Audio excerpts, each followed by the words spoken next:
So I recently read an article in Men's Health magazine by a fitness model called David Marin. I hadn't heard of him before, but he's got quite a muscular body, big arms, big chest, well-defined abs, large quads, and so on. And it was about his journey to being a fitness model and how he maintained his body into his 40s and overcome some illness. And the thing I wanted to talk about was at the end of the article, as you usually have, a little section on tips that he's provided to the audience on how to maintain a healthy body, but specifically how to get a fitness model body.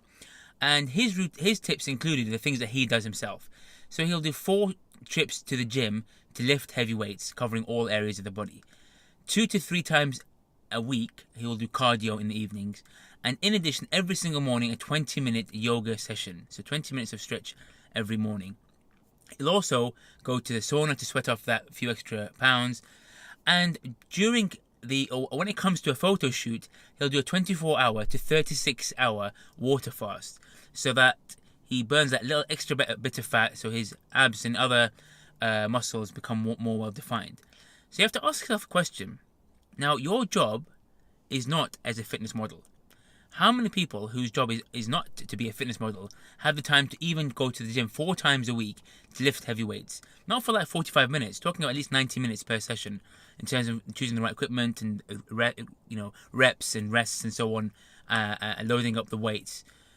Who's got time to do that? Let alone also the extra cardio and the extra yoga and sauna sessions, and work on your diet. And in addition to excelling in your career or your business, and managing to have a social life and a family life. It's not possible. It's not realistic. And it's important to understand how much work is required to maintain that body, because what can happen is you can be duped into signing up to programs that promise you that body, and then you realize it's not realistic. It's realistic for, let's say, 6 weeks of a program. But then after that, and for that 6 weeks, your motivation is high. So you tell your family that I can't go out. I'm going to the gym. You cut down on your social events. Maybe you cut down on your work. You maybe take some annual leave. 6 weeks you can maintain it, but long term you can't, because you can't do that and still be a busy working professional and have your social life and have your family life. So it's not realistic, because you're not a fitness model. You're in X profession. You need to work on that and work on your life outside that, and also work on your health. You can't maintain that and go to the gym 4 times a week, and the cardio and the yoga and the sauna sessions, and work on your diet. But what you can do is, when you realize that, you can set yourself realistic goals, and you realize that most of your effort in getting lean and getting healthy actually comes from your diet, and then you need to put some effort, maybe 2 to 3 times a week, in doing intense exercises to further boost your cardiovascular system and further boost your muscles and cause some lean muscle growth.